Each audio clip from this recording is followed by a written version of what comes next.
Servicing of lubrication system രണ്ടാം ഭാഗത്തിലേക്ക് എല്ലാവർക്കും സ്വാഗതം. എന്തിനാണ് എൻജിൻ ലൂബ്രിക്കേറ്റിംഗ് സിസ്റ്റം സർവീസ് ചെയ്യുന്നത് എന്ന കാര്യം ഇതിൻ്റെ ഒന്നാം അധ്യായത്തിൽ വിശദീകരിച്ചിട്ടുണ്ട്. ഇന്ന് പറയാൻ പോകുന്നത് സർവീസിങ്ങിൻ്റെ ഭാഗമായി എൻജിൻ ഓയിൽ ചേഞ്ച് ചെയ്യുന്നത് എങ്ങനെ എന്നതാണ്. അതിനു മുമ്പായി എൻജിൻ ഓയിലിനെ കുറിച്ച് കുറച്ച് കാര്യങ്ങൾ പറയാം. ഏതൊരു മെഷീനിലും അതിൻ്റെ നിർമ്മാണ രീതിയും പ്രവർത്തന രീതിയും ഒക്കെ അനുസരിച്ച് അതിലുപയോഗിക്കുന്ന ലൂബ്രിക്കേറ്റിംഗ് ഓയിലിന് ചില പ്രത്യേക സ്വഭാവ സവിശേഷതകൾ ഉണ്ടായിരിക്കണം. അതിൽ ഏറ്റവും പ്രധാനപ്പെട്ടതാണ് അതിൻ്റെ വിസ്കോസിറ്റി. ഓട്ടോമൊബൈൽ സംബന്ധമായിട്ടുള്ള ആവശ്യങ്ങൾക്ക് ഉപയോഗിക്കുന്ന ലൂബ്രിക്കേറ്റിംഗ് ഓയിലുകൾക്ക് അതിൻ്റെ വിസ്കോസിറ്റി മനസ്സിലാക്കാൻ വേണ്ടിയിട്ട് പ്രത്യേക നമ്പറുകൾ നൽകിയിട്ടുണ്ട്. ഈ നമ്പറുകൾ നൽകിയിട്ടുള്ളത് സൊസൈറ്റി ഓഫ് ഓട്ടോമോട്ടീവ് എഞ്ചിനീയേഴ്സ് എന്ന അന്താരാഷ്ട്ര സംഘടനയാണ്. ഈ സംഘടന നൽകിയിട്ടുള്ള നമ്പറിനെ SI നമ്പർ എന്നാണ് പറയുക. ഇത് രണ്ട് തരത്തിലുള്ള നമ്പേഴ്സ് ഉണ്ട്. SI നമ്പർ ഫോർ വിൻ്റർ സീസണും SI number for other than winter സീസണും. വിൻ്ററിന് വേണ്ടിയിട്ട് തയ്യാറാക്കിയിട്ടുള്ള ഓയിലും ഉണ്ട്, അതല്ലാത്ത കാലാവസ്ഥകളിൽ ഉപയോഗിക്കാവുന്ന ഓയിലുകളും ഉണ്ട്.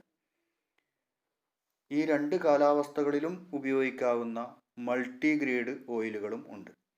രണ്ട് കാലാവസ്ഥ എന്ന് പറയുമ്പോൾ ടെമ്പറേച്ചർ കൂടിയ കാലാവസ്ഥയും ടെമ്പറേച്ചർ കുറഞ്ഞ കാലാവസ്ഥയും ആണ് ഉദ്ദേശിക്കുന്നത്. ഒരു എഞ്ചിനിൽ അത് പ്രവർത്തിക്കുമ്പോൾ ഈ രണ്ട് കാലാവസ്ഥയും മാറി മാറി വരും. ഇത് അന്തരീക്ഷത്തിലെ ടെമ്പറേച്ചർ അല്ല. എഞ്ചിനകത്ത് തന്നെ എഞ്ചിൻ സ്റ്റാർട്ട് ചെയ്യുമ്പോൾ തണുത്ത കാലാവസ്ഥയും എഞ്ചിൻ പ്രവർത്തനം ആരംഭിച്ചു കഴിഞ്ഞാൽ അതിന് ചൂടുള്ള കാലാവസ്ഥയിലേക്കും മാറും. ചൂട് കൂടുന്നതിനനുസരിച്ച് വിസ്കോസിറ്റി കുറയും എന്നുള്ള കാര്യം നിങ്ങൾക്കറിയാമായിരിക്കും.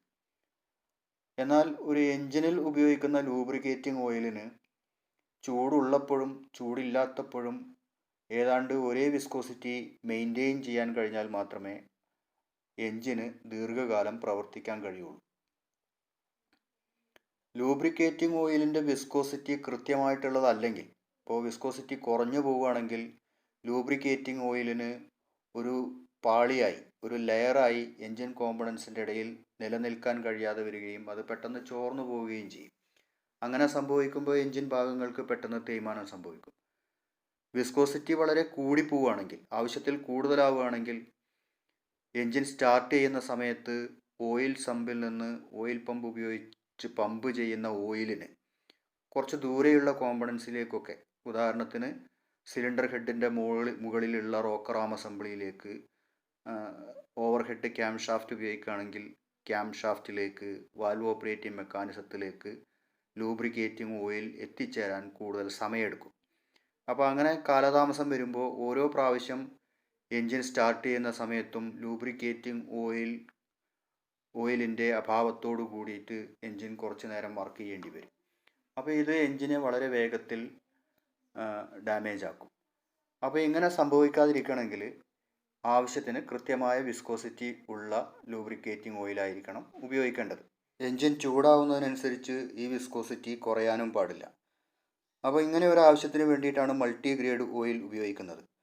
അപ്പോൾ ഉദാഹരണത്തിന് SI 20W/40 എന്ന മൾട്ടിഗ്രേഡ് ഓയിൽ വിൻ്റർ സീസണിൽ അല്ലെങ്കിൽ എൻജിൻ തണുത്തിരിക്കുമ്പോൾ SI 20W ഓയിലിൻ്റെ വിസ്കോസിറ്റി കാണിക്കും. ഇതേ ഓയിൽ ചൂടാവുന്ന സമയത്ത്, കൂടുതൽ ചൂടുള്ള കാലാവസ്ഥയിൽ SI 40 ഓയിലിൻ്റെ വിസ്കോസിറ്റി ആയിരിക്കും കാണിക്കുക. ഇത് രണ്ടും ഒരേ സ്വഭാവത്തോടു കൂടിയാണ് ഒരു എൻജിനിൽ പ്രവർത്തിക്കുക. അപ്പോൾ ഇതാണ് മൾട്ടിഗ്രേഡ് ഓയിൽ.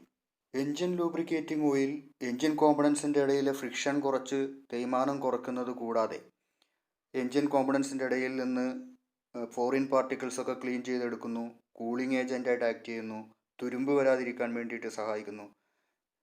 ഇങ്ങനെ എൻജിനകത്തേക്ക് വരാൻ സാധ്യതയുള്ള പല കെമിക്കൽ കോമ്പോസിഷൻസും ഓയിലുമായിട്ട് പ്രവർത്തിച്ചുണ്ടാകാൻ സാധ്യതയുള്ള സ്ലഡ്ജ് ഫോർമേഷൻ തടയാൻ വേണ്ടിയിട്ട് ഉള്ള കാര്യങ്ങൾ ചെയ്യുന്നു. അപ്പോൾ ഇങ്ങനെ ഓയിലിന് വിസ്കോസിറ്റി കൂടാതെ വേറെയും ചില പ്രത്യേക സ്വഭാവ സവിശേഷതകൾ കൂടി ഉണ്ടെങ്കിൽ മാത്രമേ ഈ വക കാര്യങ്ങളൊക്കെ ചെയ്യാൻ കഴിയുള്ളൂ. ഇത്തരം കാര്യങ്ങളൊന്നും എല്ലാ എൻജിനുകൾക്കും ഒരേപോലെയല്ല വേണ്ടത്. അപ്പോൾ അതുകൊണ്ട് എൻജിൻ്റെ ആവശ്യകത അനുസരിച്ചിട്ട് ഇങ്ങനെയുള്ള സ്വഭാവ സവിശേഷതകളൊക്കെ സൂചിപ്പിക്കാൻ വേണ്ടിയിട്ട് വേറെ ചില സ്പെസിഫിക്കേഷൻസ് കൂടി എൻജിൻ ഓയിലിന് കൊടുക്കാറുണ്ട്. അതിനെ സർവീസ് റേറ്റിംഗ് എന്ന് പറയും. API rating American petroleum industries എന്ന അന്താരാഷ്ട്ര സംഘടന നൽകിയ ഒരു റേറ്റിംഗ് ആയതുകൊണ്ടാണ് API റേറ്റിംഗ് എന്ന് പറയുന്നത്. ഇങ്ങനെ ഒരു സ്പെസിഫിക്കേഷൻ കൂടി കൊടുക്കാറുണ്ട്. പെട്രോൾ എൻജിൻസിന് അല്ലെങ്കിൽ സ്പാർക്ക് ഇഗ്നീഷൻ എൻജിൻസിന് എസ് എന്ന ക്യാപിറ്റൽ ലെറ്ററിൻ്റെ കൂടെ അതിൻ്റെ സ്റ്റാൻഡേർഡ് വ്യക്തമാക്കാൻ വേണ്ടി മറ്റുള്ള ഇംഗ്ലീഷ് ലെറ്റേഴ്സ് കൂടി ഉപയോഗിച്ചുകൊണ്ടാണ് API റേറ്റിംഗ് പറയുക. ഉദാഹരണത്തിന് SA, SB, SC ഇങ്ങനെ. അപ്പോൾ SA എന്നുള്ള സ്റ്റാൻഡേർഡിനേക്കാൾ കുറച്ചുകൂടി ഉയർന്ന മോഡിഫൈഡ് ആയിട്ടുള്ള സ്റ്റാൻഡേർഡാണ് SB. അതിനേക്കാൾ ഉയർന്നതാണ് SC. ഈ രീതിയിൽ ആണ് അതിൻ്റെ സ്റ്റാൻഡേർഡ് പറയുന്നത്. അതേപോലെ കംപ്രഷൻ ഇഗ്നീഷൻ എൻജിൻസിന്, അതായത് ഡീസൽ എൻജിൻസിന് C എന്നുള്ള ക്യാപിറ്റൽ ലെറ്ററിൻ്റെ കൂടെ മറ്റ് ഇംഗ്ലീഷ് ലെറ്റേഴ്സ് കൂടി ഇതേ രീതിയിൽ ഉപയോഗിക്കുന്നു. രണ്ട് എൻജിൻസിലും, പെട്രോൾ എൻജിൻസ് അല്ലെങ്കിൽ സ്പാർക്ക് ഇഗ്നീഷൻ എൻജിനും കംപ്രഷൻ ഇഗ്നീഷനും എൻജിനിലും ഉപയോഗിക്കാവുന്ന തരത്തിലുള്ള ഓയിലുകളുണ്ട്. ഉദാഹരണത്തിന് API റേറ്റിംഗ് SJ/CF എന്ന് രേഖപ്പെടുത്തിയിട്ടുള്ള ഒരു എൻജിൻ ഓയിലിന് പെട്രോൾ എൻജിനിൽ ഉപയോഗിക്കുമ്പോൾ അതിന് J സ്റ്റാൻഡേർഡും ഡീസൽ എൻജിനിൽ ഉപയോഗിക്കുമ്പോൾ അതിന് F സ്റ്റാൻഡേർഡും ആണ് ഉള്ളത്. അപ്പോൾ ഒരു എൻജിനിൽ ഏത് ഓയിലാണ് ഉപയോഗിക്കേണ്ടത്, ഏത് സ്റ്റാൻഡേർഡിലാണ് ഉള്ള ഓയിലാണ് ഉപയോഗിക്കേണ്ടത് എന്നുള്ളത് അതിൻ്റെ എൻജിൻ മാനുഫാക്ചേഴ്സ് സ്പെസിഫൈ ചെയ്ത് പറഞ്ഞിട്ടുണ്ടാവും.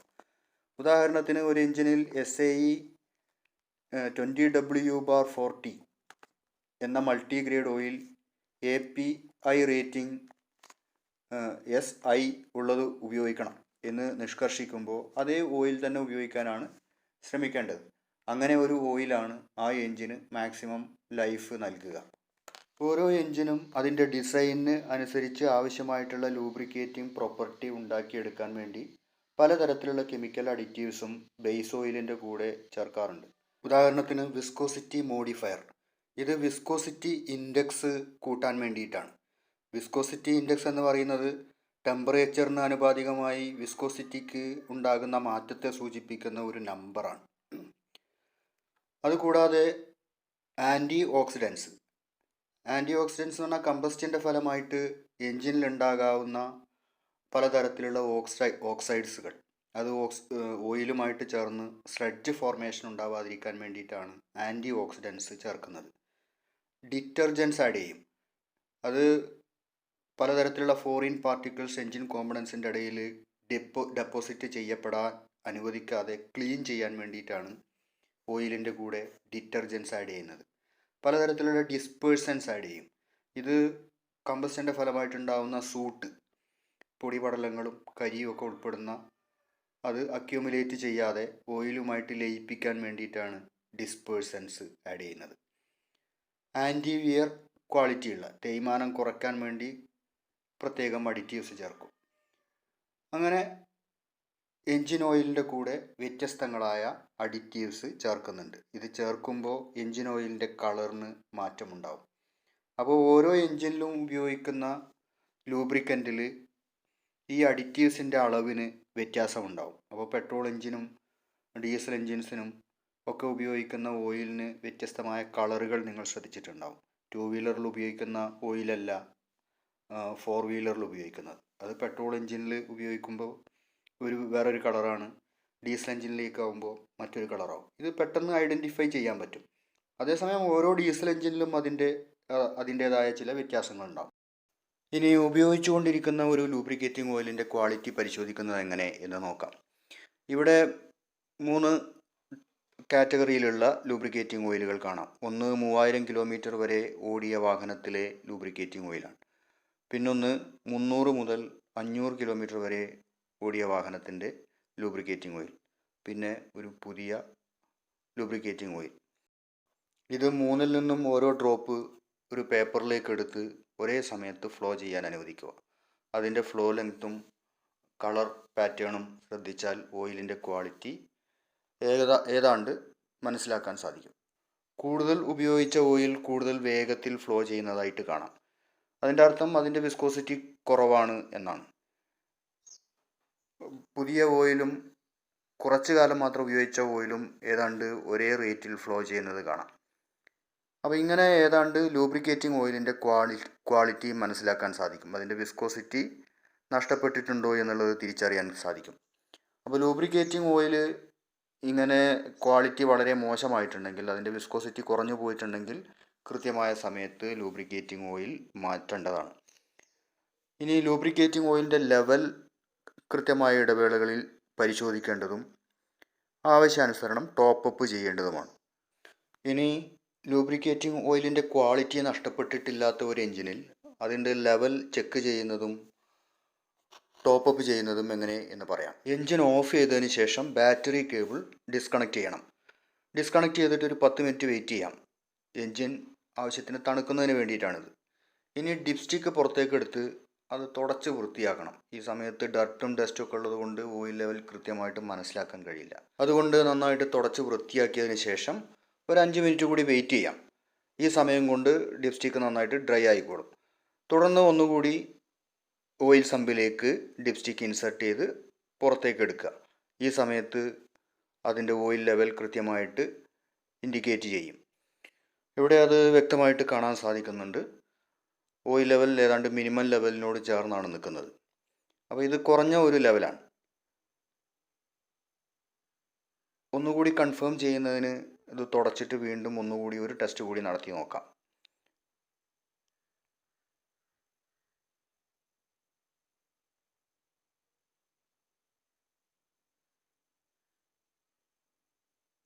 വീണ്ടും അതേ ലെവൽ തന്നെ കാണിക്കുന്നു. ആയതുകൊണ്ട് ഈ എൻജിനിൽ ഓയിൽ ടോപ്പപ്പ് ചെയ്യേണ്ടതുണ്ട്. ഒരു 1/2 ലിറ്ററോളം ലൂബ്രിക്കേറ്റിംഗ് ഓയിൽ ടോപ്പപ്പ് ചെയ്യേണ്ടതുണ്ട്. ഇനി എൻജിൻ ഓയിൽ പീരിയോഡിക്കലി ചേഞ്ച് ചെയ്യുന്നത് എങ്ങനെ എന്ന് പറയാം. ഓരോ എൻജിൻ്റെയും സർവീസ് മാനുവലിൽ എത്ര കിലോമീറ്റേഴ്സ് അല്ലെങ്കിൽ എത്ര മാസം റൺ ചെയ്ത് കഴിയുമ്പോഴാണ് ലൂബ്രിക്കേറ്റിംഗ് ഓയിൽ മാറ്റേണ്ടത് എന്ന് രേഖപ്പെടുത്തിയിട്ടുണ്ടായിരിക്കും. കൂടാതെ മാറ്റേണ്ട ഓയിലിൻ്റെ സ്പെസിഫിക്കേഷൻസും അതിലുപയോഗിക്കേണ്ട ഓയിൽ ഫിൽറ്ററിൻ്റെ സ്പെസിഫിക്കേഷൻസും രേഖപ്പെടുത്തിയിട്ടുണ്ടാവും. ഇത് പരിശോധിച്ച് കൃത്യമായിട്ടുള്ള ഓയിലും ഫിൽറ്ററും ആണ് നമ്മൾ ഉപയോഗിക്കുന്നത് എന്നുള്ളത് ഉറപ്പ് വരുത്തേണ്ടതുണ്ട്. എൻജിൻ ഓയിൽ മാറ്റുന്നതിന് പ്രധാനപ്പെട്ട 3 സ്റ്റെപ്പുകളുണ്ട്. ഫസ്റ്റ് സ്റ്റെപ്പിൽ ചെയ്യേണ്ടത് പഴയ ഓയിൽ മാറ്റലാണ്. അതിനുവേണ്ടി ആദ്യം എൻജിൻ ഓഫ് ചെയ്യണം. തണുത്തിരിക്കുന്ന അവസ്ഥയിലാണ് എൻജിൻ ഉള്ളതെങ്കിൽ ആദ്യം ഒന്ന് സ്റ്റാർട്ട് ചെയ്ത് വാമപ്പ് ചെയ്തതിന് ശേഷം വേണം എൻജിൻ ഓയിൽ ചോർത്തിക്കളയാൻ. ചോർത്തുന്നതിനുള്ള ട്രേ ഓയിൽ സമ്പിനടിയിലേക്ക് വെക്കുക. എൻജിൻ അല്പം തണുക്കാൻ അനുവദിക്കുക. അതിനുശേഷം ഡ്രെയിൻ നട്ട് അഴിച്ചെടുക്കുക. ഓയിൽ പൂർണ്ണമായിട്ടും ചോർന്നു പോകുന്നതിനാവശ്യമായിട്ടുള്ള സമയം അനുവദിക്കുക. അഴിച്ചെടുത്ത ഡ്രെയിൻ നട്ട് നന്നായിട്ട് പരിശോധിക്കേണ്ടതാണ്. ഡ്രെയിൻ നട്ടിൽ സാധാരണയായിട്ട് ഒരു സെഡിമെൻ്റ് ബൗൾ കൊടുത്തിട്ടുണ്ടാവും. അതായത് ഡർട്ട് പാർട്ടിക്കിൾസ്, പ്രത്യേകിച്ച് മെറ്റാലിക് പാർട്ടിക്കിൾസ് അടിഞ്ഞു കൂടുന്നതിന് വേണ്ടിയിട്ടാണിത്. അതിലൊരു മാഗ്നറ്റ് വെച്ചിട്ടുണ്ടാവും. അപ്പോൾ അതിൽ അടിഞ്ഞു കൂടിയിട്ടുള്ള മെറ്റാലിക് പാർട്ടിക്കിൾ വളരെ കൂടുതലാണോ എന്നുള്ളത് പരിശോധിക്കേണ്ടതാണ്. കൂടാതെ ബാൻജോ വാഷർ, ഒരു സോഫ്റ്റ് വാഷർ ഇതിൻ്റെ കൂടെ ഉപയോഗിക്കാറുണ്ട്. ഇത് 1 ടൈം യൂസ് ചെയ്യാനുള്ളതാണ്. ആയതുകൊണ്ട് ഓരോ പ്രാവശ്യം ഓയിൽ ചേഞ്ച് ചെയ്യുമ്പോൾ ഈ വാഷർ അതിൻ്റെ കൂടെ മാറ്റിയിടേണ്ടതാണ്. ഓയിൽ മുഴുവൻ ചോർന്ന് പോയതിന് ശേഷം ഡ്രെയിൻ നട്ട് പഴയതുപോലെ പഴയ പൊസിഷനിലേക്ക് കറക്റ്റ് ടോർക്കിൽ ടൈറ്റ് ചെയ്ത് വെക്കുക. അടുത്ത സ്റ്റെപ്പ് റീപ്ലേസിങ് ഓഫ് ഓയിൽ ഫിൽറ്ററാണ്. അതിന് ആദ്യം ഓയിൽ ഫിൽറ്റർ അതിൻ്റെ പൊസിഷനിൽ നിന്ന് റിമൂവ് ചെയ്യണം. ഓയിൽ ഫിൽറ്റർ അഴിച്ചെടുക്കുന്നതിനും തിരിച്ച് ഫിറ്റ് ചെയ്യുന്നതിനൊക്കെ വേണ്ടിയിട്ട് ഒരു സ്പെഷ്യൽ ടൂൾ ഉപയോഗിക്കുന്നുണ്ട്. അതിന് ഓയിൽ ഫിൽറ്റർ റെഞ്ച് എന്നാണ് പറയുക. ഇതിലൊരു 4 ടൈപ്പ് ഫിൽറ്റർ റെഞ്ച് കാണാം. ഫിൽറ്റർ അഴിച്ചെടുക്കുന്നതിന് അതിൻ്റെ സൈസ് അനുസരിച്ച് അനുയോജ്യമായിട്ടുള്ള ഫിൽറ്റർ റെഞ്ചസ് ഉപയോഗിക്കാവുന്നതാണ്. ഈ ഫിൽറ്റർ റെഞ്ച് ഉപയോഗിച്ചിട്ട് ഫിൽറ്റർ ഗ്രിപ്പ് ചെയ്ത് പിടിക്കുന്നതിന് ആവശ്യമായിട്ടുള്ള ഒരു ഷേപ്പാണ് ഫിൽറ്ററിന് നൽകിയിട്ടുള്ളത്.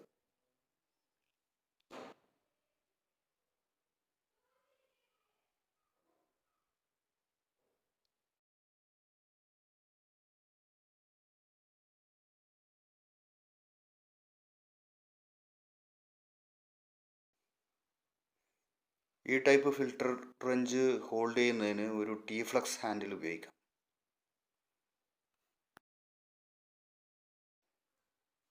ഓരോ എഞ്ചിനും ഉപയോഗിക്കുന്ന ഫിൽറ്ററിനും ഓരോ വ്യത്യസ്തമായിട്ടുള്ള സൈസായിരിക്കും ഉണ്ടായിരിക്കുക. ആ സൈസിനനുസരിച്ചിട്ട് പല സൈസിലുള്ള ടൂൾസ് അവൈലബിൾ ആണ്.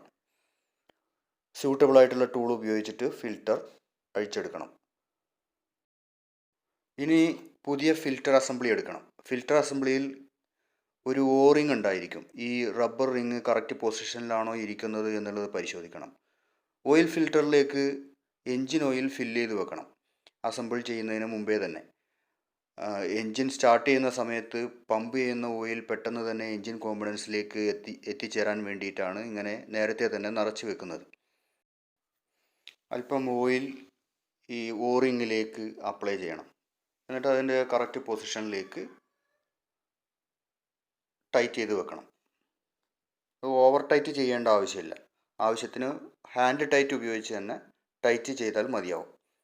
ആവശ്യത്തിന് ഹോൾഡ് ചെയ്യാനുള്ള സ്പേസ് ഇല്ലാത്ത കേസിൽ മാത്രമേ ഒരു റെഞ്ചിൻ്റെ സഹായത്തോടു കൂടി ടൈറ്റ് ചെയ്യേണ്ടി വരാറുള്ളൂ. അടുത്തത് മൂന്നാമത്തെ സ്റ്റെപ്പാണ്. പുതിയ ഓയിൽ കറക്റ്റ് അളവിൽ ഫില്ല് ചെയ്യണം. അതിനുവേണ്ടി ആദ്യം ഓയിൽ ക്യാപ്പ് അഴിക്കണം.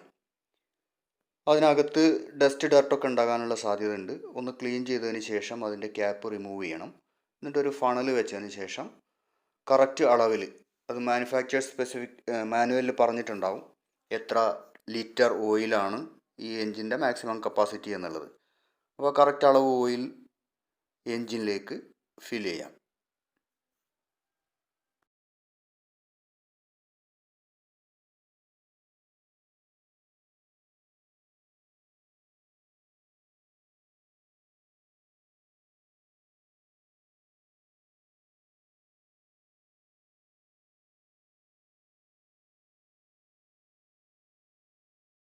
ഇനി എൻജിൻ ഒന്ന് സ്റ്റാർട്ട് ചെയ്യണം. സ്റ്റാർട്ട് ചെയ്തതിന് ശേഷം ഒരു 15 മിനിറ്റോളം ഐഡിൽ സ്പീഡിൽ റൺ ചെയ്തുകൊണ്ടിരിക്കുക.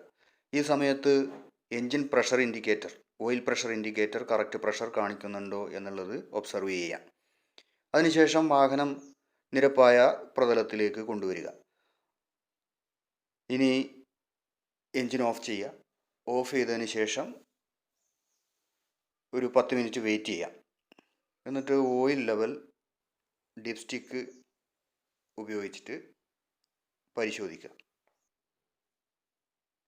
ഓയിൽ ലെവൽ അതിൻ്റെ മാക്സിമം ലെവലിനോടടുത്താണ് ഉണ്ടായിരിക്കേണ്ടത്. ഇനി ലൂബ്രിക്കേഷൻ സിസ്റ്റം ഫ്ലഷ് ചെയ്യേണ്ടി വരുന്ന ഒരു സന്ദർഭത്തെക്കുറിച്ച് പറയാം.